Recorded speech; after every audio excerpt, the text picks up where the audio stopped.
Hello everyone, this is Power once again with another brief video. A few days ago, the UNR posted the first episode of Community Tonight, a new series in which individuals with opposing opinions are invited to debate and discuss a particular topic. In the first episode, Ling Killer, the leader of the UNR, and Puffy J UHR discussed the UNR's MMP, or Mass Messaging Program. In this video, I'll be reviewing the UNR's, and in particular, Ling Killer's comments regarding the MMP. For the purpose of clarity, I would like to explicitly state that I am firmly against the activation of the Mass Messaging Program for a variety of reasons. Those were discussed in my previous video, which we linked in the description below. With that in mind, let's get this started with exactly what the Mass Messaging Program is, as explained by iSpartan Films, a member of the UNR. It's essentially a tool created by the UNR's own web dev team, and when activated, it attempts to systematically collect as many gamer tags as possible, registered on Xbox Live. Then, using multiple accounts, it sends a short recruitment message to each of the gamer tags it's collected, encouraging the recipients to visit the UNR's website and consider joining the clan. Some things to consider about this are that users can simply ignore or delete the message if they're not interested. However, because the system does attempt to send the recruitment message to as many gamer tags as possible, members from other clans may receive this message without warning. First, I would like to publicly note the exact date this debate was actually recorded, March 24th, 2015. I would like to publicly express some concern regarding such a long delay on uploading this video. For example, this video was recorded prior to Dividable Halo's interview regarding this topic, which was posted on March 27th, although I believe this was a re-upload and the original was posted on March 25th, if memory serves correct. Z4 Bros posted his review on March 25th. I posted my commentary on March 26th.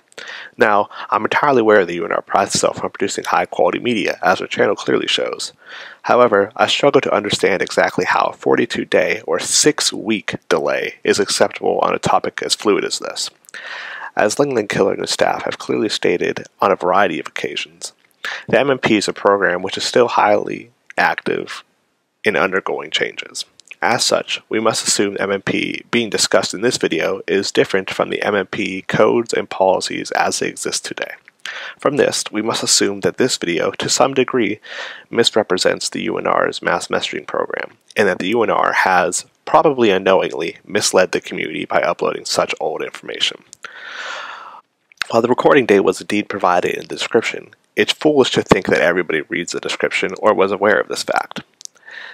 This type of delay is, frankly, unacceptable. This is comparable to recording a presidential debate and broadcasting it over a month later. The information being discussed might have changed and is no longer accurate or relevant. I hope that moving forward, the UNR will either decrease the record to post time or simply accept the fact that they will need to reduce the overall quality of the content in order to provide more timely and accurate information to their viewers. With that in mind, I'll begin with my first actual critique of the video, in which Ling Killer discusses the terms of use. While I will be replaying the video here directly, if you wish to find the clip in the original video, please feel free to use the time provided in the upper left-hand corner. Now, let's get this started.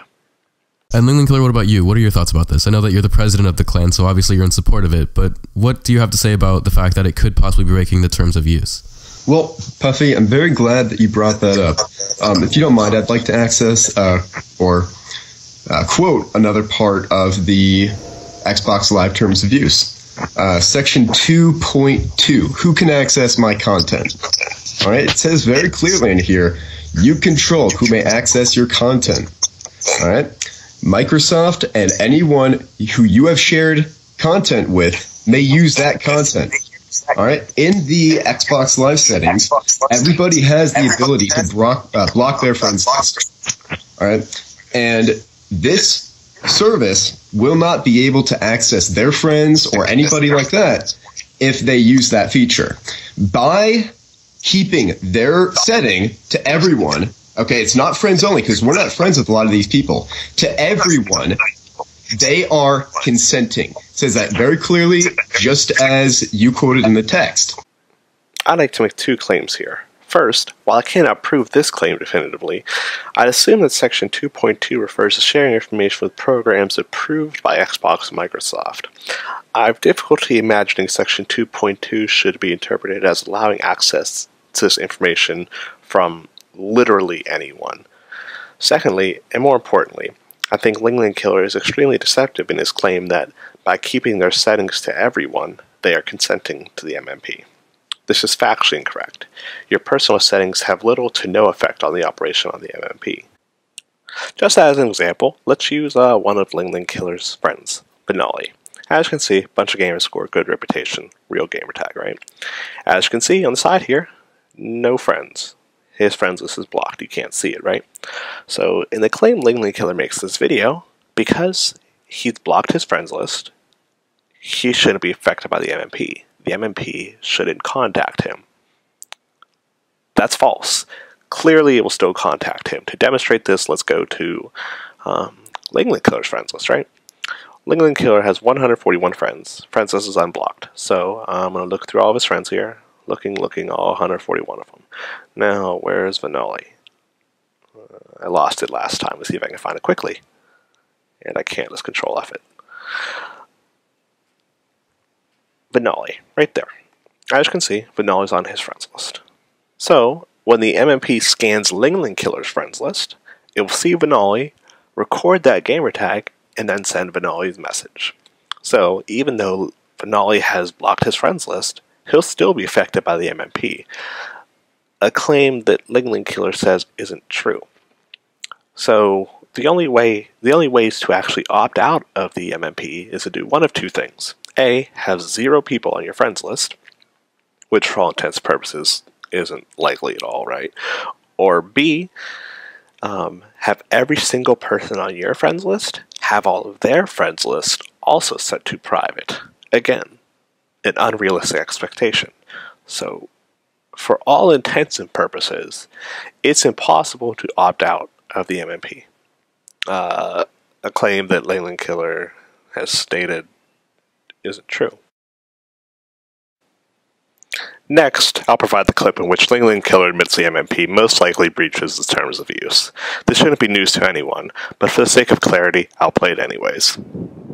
My question is this an unauthorized third-party application that you guys have been using?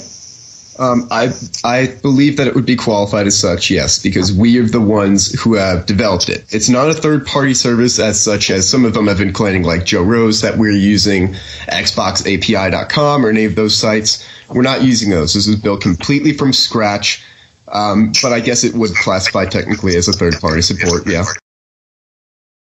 What Puffy J was referring to was Section 1.9 of the Terms of Use. This is the section that the mass messaging program clearly violates on multiple terms. Even if we grant that the UNR doesn't violate Section 2.2, Section 1.9 is a non-question. The bot-generated messages cause mild overburdening. This is clearly unauthorized third-party access. This is unauthorized use of the service. This is an automated bot gathering data from the service. And finally, this is arguably derivative work of the Xbox Live service itself. The violations are numerous and they are clear. Everyone, including the UNR, is in agreement that the MMP breaks the terms of use. This is a non-question. What's comical is how Ling Ling Killer expects the community to react to this fact. So I provided you with a section of the terms of use, just like you have, that we have every right to do this. Sure, it may be frowned upon, as one of the other Xbox Live ambassadors said, it's frowned upon, but if Microsoft truly feels that this is a threat, they will take the appropriate action. It is not anybody else in the community's place to do so. And this cowardly attack that Akomos is doing by reporting UNR to Microsoft and going behind our backs while you and I, Dakota, were in political negotiations to maybe find a middle ground is downright disgusting. Perhaps I should clarify his claim. According to Ling Ling Killer, it is cowardly and disgusting for a person to report violations of the terms of use to Microsoft. What? This is absurd. I would have granted he was referring to the underhanded political misdirection by Rose had he not explicitly mentioned that he took issue with being reported to Microsoft. To claim it's cowardly and disgusting to report such violations is insane. By this logic, it's also cowardly and disgusting to report people who use auto-aimers, DDoS attacks, etc.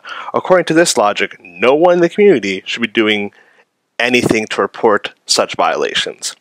To be absolutely 100% clear here, at the end of the day, the quote, political negotiations means absolutely nothing in regards to the terms of use. Even if 100% of the community agreed to the MMP, it still breaches the terms of use, which is unacceptable. This isn't even a preemptive case of reporting either. At the time of this interview, the MMP already violated the terms of use. In Ling Ling's interview with Dividable Halo, at approximately the 2-minute 15-second mark, he states that the MMP had already collected 2.2 million gamer tags. This means that, for all intents and purposes, the MMP breached Section 1.9 back in March. If we remember, the Dividable Halo interview was posted roughly the same day or the day after this debate was recorded.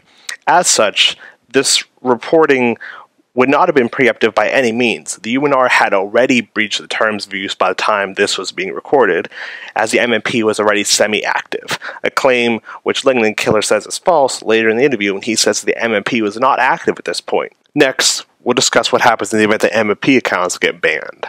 No, that's my question. I didn't ask. If the accounts got banned, would we discontinue? Would you discontinue the program if Microsoft...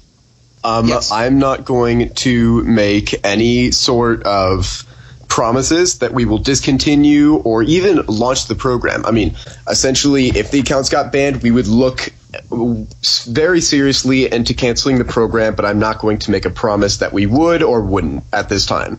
Again, I'd like to point out that 42 days have passed since this was recorded, so the UNR stance might have changed on this topic, and there might be clear answers by now. This is the benefit to having a relatively new recording being posted. Unfortunately, I haven't seen any comment on this topic besides what has been seen in this video, so as such, I would treat this video as accurate to the time. My question is, how is there not a clear answer to this question? This indecisiveness is both telling and somewhat disturbing. From what we've seen thus far, the UNR has already and knowingly violated the terms of use. We know that the UNR does not fundamentally view the terms of use as a binding document or even a very important document at that. That's really non-question at this point. From this, I fail to see why the UNR would cancel the program if accounts were getting banned. Ling Ling Killer has stated on numerous occasions that it wouldn't be very difficult to create new accounts and use them for messaging. The only reason why he would stress this point so often, it appears to me that that would be only important if he presumed these accounts were being banned. And he would be aware that, okay, if there's accounts being banned, we already know we can replace them quickly. You wouldn't stress that as a benefit to the program if you didn't foresee that being necessary. This is a low-risk, high-reward wager from the UNR.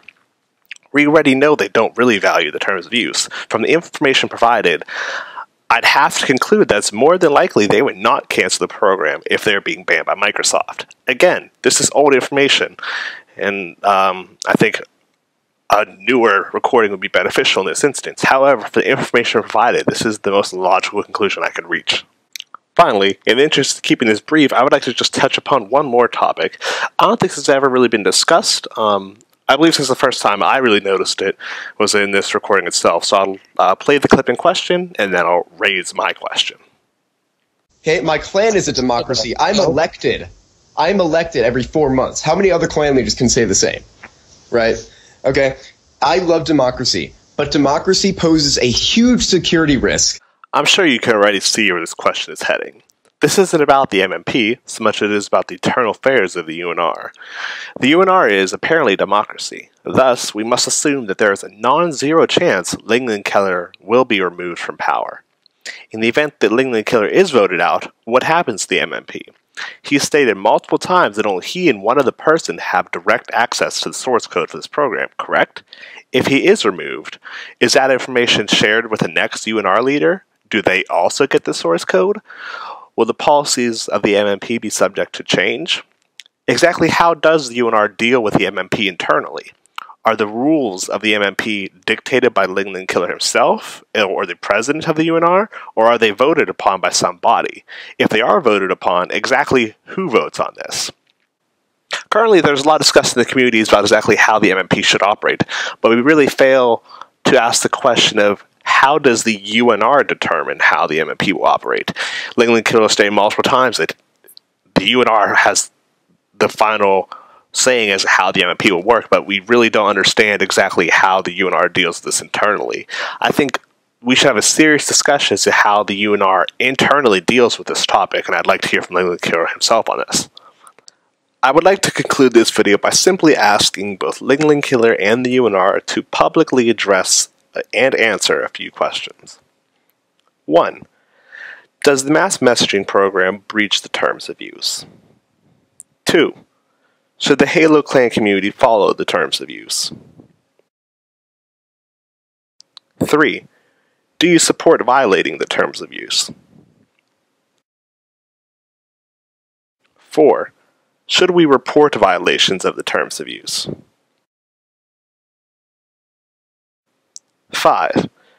What happens to the mass messaging program if Ling Ling Killer is voted out? 6. If mass messaging program accounts are banned, will the program continue? 7. Exactly how are the mass messaging program's operating procedures decided within the UNR? Are they dictated by Ling Ling Killer, or are they voted upon? If so, exactly who votes? 8. Will there be any way for the community to verify the UNR is telling the truth about how the mass messaging program works, or is it entirely based upon blind trust? 9. Does the UNR plan to activate the mass messaging program? If so, when? And that's all for this video. I would like to thank everyone for watching this video in its entirety. I simply feel as the community has failed to ask the important questions regarding the MMP, and it's been far too easy in accepting such a program that could be so easily abused. Hopefully the UNR will address some of the concerns that are raised in this video and clarify their stances on a few of the important topics. I thank you all for watching. I'll be lurking in the comments below in case you have questions for me regarding the video or the topic abroad. Thank you for watching again. This is Power, out.